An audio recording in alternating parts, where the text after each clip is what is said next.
issues in your setup. So usually it's not that a feature that we want to promote as something great, but like it needs to be there to get fixes for your bad status. What we are gonna do, we will make some kind of introduction with some kind of terminology to be able to talk about what is fencing, how is it done.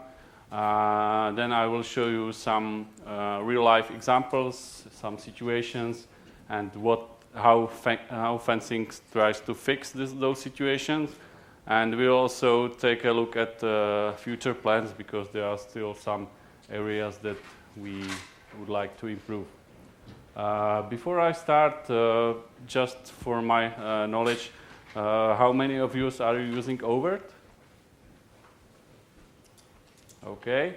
How many of let's say, of you have ever needed fencing? Like, I don't think in oVirt, but regularly in some other cluster where. Okay, so it seems that like it's usual that things doesn't work as expected, so we need something like that.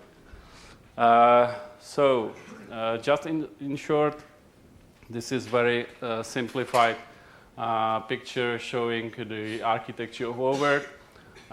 We have something called engine. It's kind of brain of whole the system. Everything important is decided and executed at this machine. We have a bunch of hosts which is used to run your VMs, and all of these hosts are connected to the shared storage, so we can migrate VMs between those hosts. We also have some kind of logical units that, like, bunch of hosts accessing the same storage can be treated as a cluster, and each cluster can have some kind of special configuration. The above cluster is a data center, because like it makes a set of cluster, and also it makes a set of storage that can be used in those clusters. Host can have network connection. Either the green one is like the typical network connection you want, and the red one is usually the power management of the host. I will talk about it later, but it's an interface that allows you to, for example, stop and start your host using power management actions. Not like doing SSH to the machine and execute shutdown, but really like to turn off, for example, electricity or your host and shut it down. So, as I said, we have a host. This is a physical server to run hypervisor on, and the VMs. We have a cluster, which is like set of hosts with some kind of same capabilities and same configurations. We have a data center, which is set of clusters and storage. And also, we have something that is called highly available VM. By default, if VM runs on one host and this host crashes or stopped working, the VM is not like restarted automatically. If we detect that the host is really down, we just mark it as down, and it's up to an administrator what to do with this VM. But if this VM is configured as highly available, we want to run it on a different host as fast as possible. So if we detect that it crashed the host, we need to make sure that the VM is still not running, it doesn't access storage and so on. And once we are assured of that, we execute it on a different host. So this is what we call the highly available VM. Some other terminology: power management interface. It's usually in most modern servers you have a special network connection, which contains the device that you are able to start the host remotely or shut down host remotely or get his status and like other functions. This is what we are using to manage power of our hosts. Fence agent, it's a tool that like provides a common API for us to manage all types of power management interfaces. Because like the most usual is IPMI, but there is DREC and some other proprietary power management interface, and we want like to handle them in a single API, and that's what we use Fence agent for. Fence agent is not oVirt specific. It's the same package that is used, for example, by Cluster Suite or OpenStack. Another term is non-responsive host. It's the host that like engine cannot communicate with. There is something happen, engine is not able to contact the host, and we need to find out what and try to fix it. Fence proxy. It's a like when we get back to the picture. For example, if this host is non-responsive, we need somehow to contact its power management API to find out if it's down or up or something broken. Using this, we select different hosts, and on this host we execute the Fence agent to contact the VDSM, to contact the host to know the status or to execute the action. Why is that? Usually the engine is like a point of access for our clients, and we don't usually have direct access to power management API of the host, because it's like considered to be secret and not open to the public. So that's why we like execute an action on our own hypervisor, which calls the Fence agent to execute the action. So that's Fence proxy. Now let's take a look at the UI of oVirt. When you add a host, there is a special tab called Power Management, and here you can set up some things. The important things is here. This is, for example, the IPMI interface of the server, which we can get the status. On this picture, there is also a secondary agent, which is like not directly at the host, but for example, it can be the UPS port of the host to power. So if we cannot contact this host for some networking issue, or it died completely, we can take a look here at the UPC and say, okay, the host is without power. We can be sure that it's dead.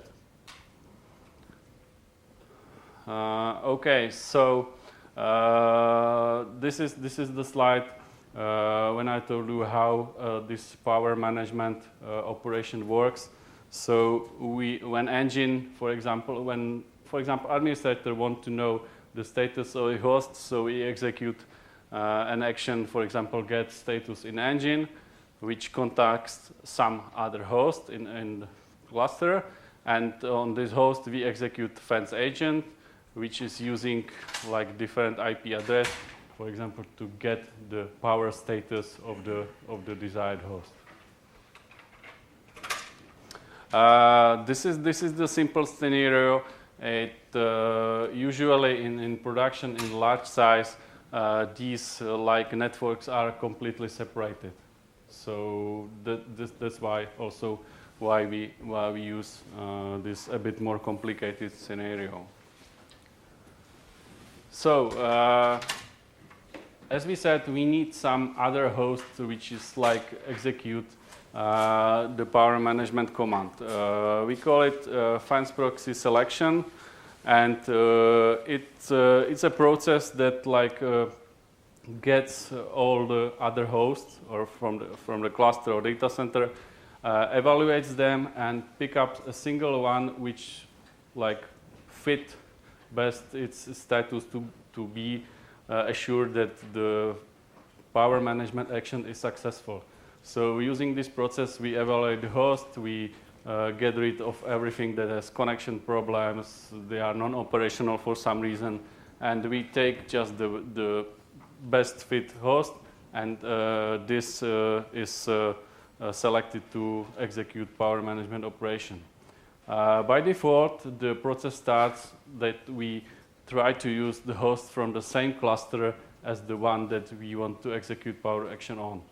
If it's not possible, we go up and we try to select the host from the same data center but different cluster.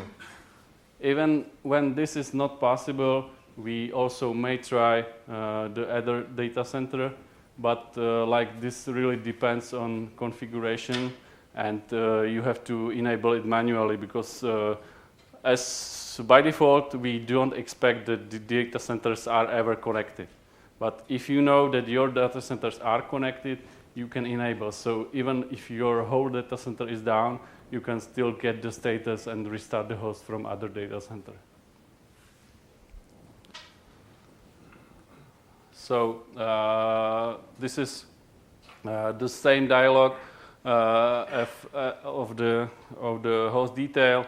Here are advanced parameters, and here you can see that for this host we try to select the fence proxy first from the same cluster. If not succeeded, we continue to the data center of the host. If you want, for example, add other data center, you can do this using this button. By default, this is the default, like the same data center, same cluster. This is default for the project. If you want to change it globally, you can. If you want to customize per host, you can do it here. So, fencing. Easy speaking is fencing is a process that tries to make non-responsive host responsive again. It uses like several approaches, which I'll show you later how to do it, how to achieve it, and it's like tightly coupled with host monitoring. So usually when you take a look at host monitoring, we try to monitor our host, and if there are, for example, some connection issues, we like wait a bit more time if it's temporary or not. If like some kind of timeout which can be customized is passed over, we mark those hosts as non-responsive and try to execute fencing to him to be responsive again. Why is the fence needed? As we said, for highly available VM, we need to be sure that like this VM is no longer running on the host that is non-responsive. Why? If we execute the same VM on the different host, there could be data corruption. And that's the things that we need to prevent at all costs. So how do we know that like the VM doesn't work or it's really shut down? We have at the moment we have like only two things. If we successfully detect that host is in dumping process, we know it's dead and the VM cannot running, or we successfully execute the host shutdown and the host status after it is off, we know that the VM is not running. So this is the only case when we can start like execution of the highly available VM on different hosts. So the fencing process is like try to fix the host, and if it's not possible, try either detect it's dumping or detect it's shut down, so we can like treat the VMs again to be either down or is highly available to treat them and execute them on different machines. As we said, prevent data corruption is like the most important goal for fencing. It's better from our point of view not to restart highly available VM at all than restart it twice and make a data corruption. So in oVirt, whole the fencing flow contains three important steps. The first one is something we call SSH fencing. It's like really the I would say the easiest things to do is try to connect to the machine and try to restart VDSM, which is our agent which handles all calls between engine and hypervisor. If it's not possible, or if we succeeded to restart but still doesn't work, we continue to the next step, and this is the Kdump detection. When your server has hardware error or some kind of kernel issue, it usually it reboots into what is called Kdump kernel, and it gathers memory data and try to save this into some kind of predefined location for further analysis. When this reboot to Kdump kernel happens, everything what was running on the server is stopped, so we can assume that okay, the VMs are no longer running, we can restart them. If we detect that the host is not dumping, then we know something else happened. So the only thing that we can do is try to restart the host completely using power management action. So we execute power management stop, now testing if the host really stopped. When it stopped, we try to execute start, and testing if the start execution was working fine. When everything was fine, we still make the host non-responsive, but we expect that if start was successful, it will become up at some time. It depends on the server, on its size, on its load, how much time does it take when it comes up again. So before we go to the real life examples, any questions so far? Yes. Do you plan on the host via storage or virtual machine? So the question is if we plan to monitor host via storage. It's our future plans is to introduce storage fencing. I will try to say something at the end about it. 3.5 actually checks the sign-off case. So it's still maintained. Yeah, there is also a feature, I will talk about it, it's not storage fencing, but we detect if the VM is still accessing the storage or not. Yes? How do you detect that the host is dumping the memory? So the question was, how do we detect that the host is dumping its memory? We are using, or when we deploy the host, we configure Kdump for it, and we add fence Kdump, which is a module which sends notifications, like when you boot into Kdump kernel and start gathering the process, you can execute a process which send notification, okay, I'll start the dumping. And those notifications are received until the dumping is over and the host is rebooting into a normal kernel again. So we are gathering those notifications. I will show you the example later. And by that we know, okay, this host is dumping. We don't want to fence him not to lose the dumping information. Any other questions? If not, okay, let's go to the basics. So this is a pretty easy example. We have a host which is non-responding, and we don't know nothing about. Let's assume that this is a simple example. Networking is working, but our VDSM agent has crashed. So fencing started in engine, and as we said, the first thing is SSH sort fencing. So we initiate SSH connection to the server and restart VDSM service. After that, we wait for some time. If host goes up, everything goes solved. If it doesn't work, we continue. In this case, let's assume that the restart of VDSM works, so the fencing flow is over.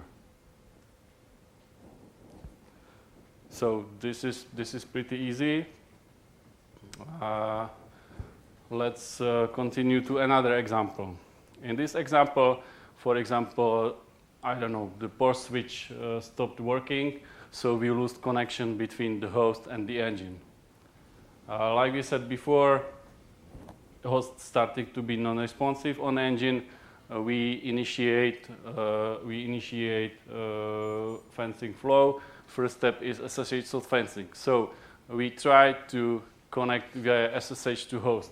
Unfortunately, it's not possible. So when we get the exception that SSH connection was not possible, we initiate next step. In this case, for simplicity, Kdump is not configured, so let's keep it for now. The first step is like to do power management restart. So engine tries to select a fence proxy host, as we said before.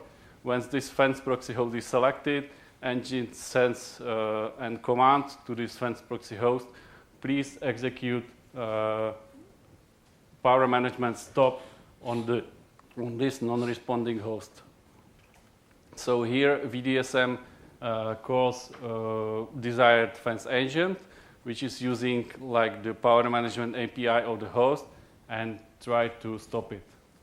If this was successful, we know that no VMs no longer running in this host, and we can restart those VMs on other hosts. So in engine executes other action in parallel, like which start highly available VMs, normal VMs, it set its status to down and other things. In parallel, we execute another command to the fence proxy. Okay, we know host is down, please start again. So we call fence agent again, and he tries to start the host. If the start command was successful, we mark the host as non-responsive, and we wait until it's come up. Any question about this flow, how this works?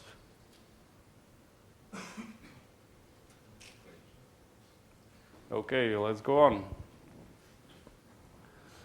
So this is the case that we, for example, in this case, host, everything is fine, but there was some kind of kernel issue, and host is start dumping. As we said before, during registering and deploying host to oVirt, if Kdump detection is configured, because you can turn it off for some reason if you don't want to, but by default it's turned on. So during the host deploy, we alter Kdump configuration on the host, and we add a special fence Kdump configuration, which sends notification from the host to the engine at the moment, but another host can be selected. So let's assume that the host started to dump. The process booted into Kdump kernel, and this Kdump kernel start to send notifications to the engine that the host is dumping. At the same moment, engine didn't know what happened. It has the host is not responding, so the whole machine is starting up. And as we said, the first things that engines want to do is do SSH salt fencing. So he tries to do SSH connection. It doesn't work because the host is dumping. So the next step is detect if Kdump is going on. So he take a look at the database, and there he finds that, okay, host is dumping. At the moment, the non-responsive treatment of the host stops, and wait until those messages, those notifications stop to come. There are special configurations, but for simplicity, the host is still dumping. If you have a host with lots of memory, it can take significant time. So once the host is stopped dumping, the notification process stop sending messages, and it rebooted again into normal kernel, and the boot process start again. So at this moment, and after some timeout, engine says, okay, we stopped getting notifications about host dumping. We can assume that host is restarting, and we mark it as non-responsive, and we will wait until it's come up. So this is the Kdump. Any questions about it? Yes? How do you handle failure of fence proxy hosts? Do you have So the question is, how do we handle failures of fence proxy? So when engine select like first fence proxy, and during so there are two ways. If you are not able to contact the host, so the command to execute fence command is not get to the fence host, we just detect it in engine and select another host at the same moment we detect that we cannot contact the original fence proxy. If something happened during this execution of the fence agent, we return just the failure with the reason back to the engine, and engine also select different proxy. By default, we do 3 tries per each command in the same cluster. If it doesn't work, we try to do same data center, also 3 retries with different hosts. It's like customizable. If you want more retries, less retries, it depends on you, but this usually is enough. Yes? When your Kdump is running, do you have a timeout? So the question is, when Kdump is running, do we have some kind of timeouts? Yes, there is several timeouts before. Like we have timeout when engine tries to detect Kdumping before like the first notification gets in. So this is the first timeout. Then we have timeout between because by default we send the notification every 5 seconds. So we have another timeout which detects how many of those notifications can be lost. So for example, like, okay, if we lost 5 notifications, we still assume that Kdump is dumping. If you lost 6th, okay, Kdump is over. And also we have another timeout after the last received notification for how long we can expect that the Kdump process is still or is finished, and we can assume the host is restarted. I meant like a different thing, that like your Kdump hung and you still have your notifications come, but nothing is going on. Imagine your Kdump is writing to a host, a remote host with speed of like 1 byte per second. And it's going to take forever. Yeah, so even in this case, we just wait until it finishes. Because like we have an event which we send to an administrator, okay, this host is non-responsive or this host started Kdumping. So this is just up to the administrator. He received the event and he had to handle it somehow, like, you know, if he knows something happening, and it's up to him if he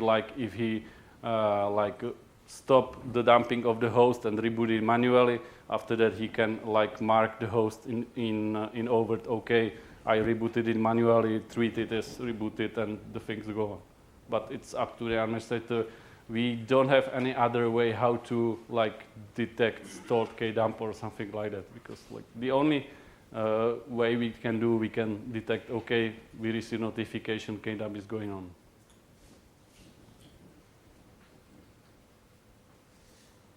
Okay, so let's go on. This is like slightly more advanced configuration. Let's assume that like we have a host with one cluster and a host with other cluster. Each cluster is connected through its own switch. So let's assume that there is an error in the switch for cluster 1. Each host is or its power management interface is connected in a different switch, and also its network is connected in a different switch. In oVirt, we also can have like VM access using SPICE or VNC defined on different networks. So I didn't draw it, but let's assume that there is also different switch when users can access the VM. So engine host is non-responsive. Engine tries to do SSH host venting. It fails. So he tries to select the host from cluster 1. It fails because the whole switch is down. So he tries to do other cluster in the same data center. He select the host, and on this host, like he execute power management command, and the host is successfully fenced. So, does it seem right to you? Or do you see any issue with that?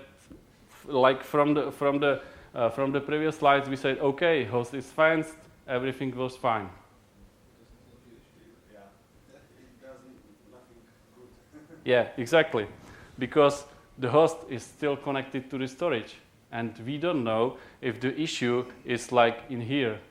But so okay, engine cannot connect to host, but like we may have users connected through a different networking API which can still access their VM and be pretty happy, and they didn't know any issue. So that's why we have like a cluster fencing policy, and exactly for these options we by default can turn on skip fencing if the host is still connected to the storage. That's what Alot was talking about. So what happened in this case? If this option is on and engine tries to execute power management stop on this fencing proxy host, it is able to connect to Sunlock, which we are using for storage synchronization, and ask Sunlock, okay, this host, does it still access the storage, or does it renew its Sunlock lease? If the Sunlock tells him, okay, this host is still accessing the storage, we skip the fencing, and we said, okay, there is an issue, but the host is still alive, and VMs can access it. So this is like kind of protection for us. If you have more complicated network setup, we cannot assume that if this is down, that there is some issue. Like there is an issue, but like for us, it's primarily our users to be able to access the VMs. That's the primary goal. So this is why we have this like kind of fail-safe. So if the host is connected to storage, we skip fencing. Now another question, like okay, we probably there is an issue with the whole cluster. Do we still need like to for each host to execute SSH fencing, and if it fails to execute host stop and then detect if host is connected to storage? Like it's inefficient, right? So we have another options for that, and this is skip fencing on cluster connectivity issues, when you can define a threshold. For example, if 50% of your host is connecting or non-responding, you can skip the fencing because you know that like this is probably an issue in this switch. So in this case, we are like we can prevent unwanted fencing, and we can do it much faster than we like wanted to execute the whole things and detect if cluster is connected to the storage. Excuse me, Yeah.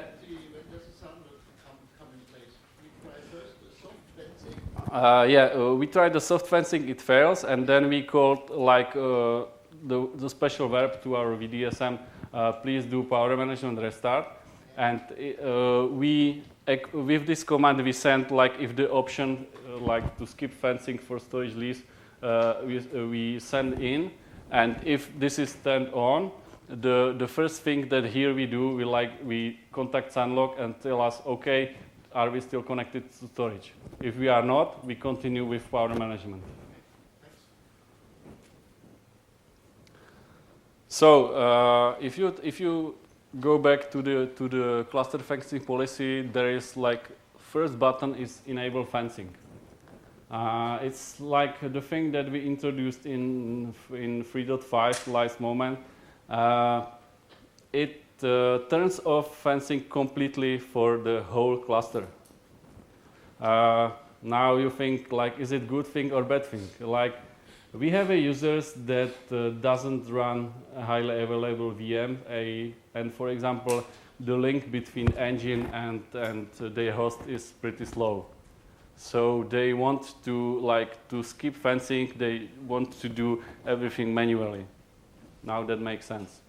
To turn off fencing completely because they knew the risks. They are okay with that. They don't want to receive or to be the host to be fenced inappropriately. But in the usual flows, the only reason that you want to skip fencing is, for example,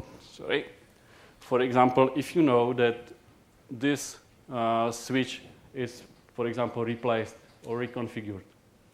This is planned reconfiguration, and for example, it assumed to take like half an hour to do some reconfiguration. So if you don't touch it over, all the fencing stuff will happen. Even if it's not succeeded, but it will start. So you will receive, okay, our host is not connecting and non-responsive, and we attempt to associate with fencing and so on. If you want to prevent this, you can do, okay, our switch maintenance started 10 minutes. I will disable fencing for the cluster completely, so we will not fence anything. And when the switch maintenance is over, you enable the fencing again, and everything runs smoothly. So, this is the options. I think this is the only viable case which you should turn off fencing.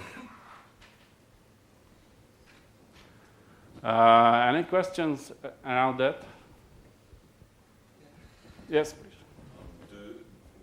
Is there some API for this? Because if you have a monitoring with yes, all of the functions or definitions are available using REST API. So everything you can turn on off in WebAdmin you can also do in REST API. Yes. What happens to my VMs on the non-responding host, given it's completely powerless, so I can't reach it via IO or whatever, so it's completely lost in my account? Yes, so in this case, if you want to be sure, there's, like I said before, there's secondary or other power managed agents. So you can define, for example, your RLO as the first one, and if it's not reachable, you can define, for example, UPC, fence agent on the UPC. So when we contact the UPC and we said, okay, it's power off, we can power off. If you can't do ever this doesn't work and everything is broken, the administrator has an option in a WebAdmin or REST API to tell, okay, I manually rebooted the host and I take the responsibility. Like, this is the last step we can do. It's up to administrator. If he only claims to do it, unexpected results can happen. I mean, as far as I know, there is something from RFE open regarding some kind of SAN fencing, because the issue we have here is we have to determine the state of the host to be sure that we can migrate the VMs. Yes, I will talk about that in future plans. We would like to introduce proper storage fencing, because when we have this, we will be able to, for example, set, okay, this host is in state we don't know about. Please tell Sunlock to stop or to place a lock that this instance of VM is not able to access it again, and restart it at once. This is a plan for the future. Any other questions? Okay, so I talk about storage fencing. The other thing that we are thinking how to do it is for example, if your host is dumping, it might be a kernel issue fixed by next reboot, but it can be some kind of hardware error. So in that case, host is start dumping, rebooting back, normal boot process started, there is an issue, booted to Kdump, and this is a never-ending story. So we are thinking to do some kind of let's say configuration and heuristics. For example, if host was Kdumping maybe 3 times in the last hour, Mark is an non-responsive and like don't care with him and let it administrator to do what it happened. So this is like, if there are any other questions, I'll be available and happy to answer them. Thanks a lot for your attention.